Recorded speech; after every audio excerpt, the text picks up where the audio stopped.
র্যাবের আয়নাঘরে গুম করে নির্যাতনের মামলায় শেখ হাসিনা ও ১৪ সামরিক কর্মকর্তা সহ ১৭ আসামির বিরুদ্ধে অভিযোগ গঠনের বিষয়ে আদেশ আজ।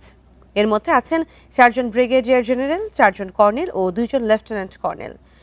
গুম করে ক্রসফায়ারের নামে শতাধিক ব্যক্তিকে হত্যার অভিযোগে সাবেক সামরিক কর্মকর্তা জিয়াউল আহসানকে ট্রাইব্যুনালে হাজির করে এই মামলায় গ্রেপ্তার দেখানো হবে আজ। প্রসিকিউশন জানায়, বিগত আওয়ামী লীগ সরকারের শাসনামলে র্যাবের টাস্ক ফোর্স ফর ইন্টারোগেশন সেলে গুম করে রাখার ঘটনায় করা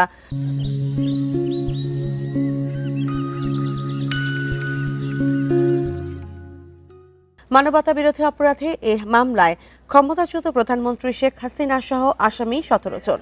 আসামিদের মধ্যে গ্রেপ্তার আছেন ১০ সেনা কর্মকর্তা। শেখ হাসিনা, সাবেক স্বরাষ্ট্রমন্ত্রী আসাদুজ্জামান খান, সাবেক প্রধানমন্ত্রীর উপদেষ্টা তারিক আহমেদ সিদ্দিকী সহ এ মামলায় ৭ আসামি পলাতক।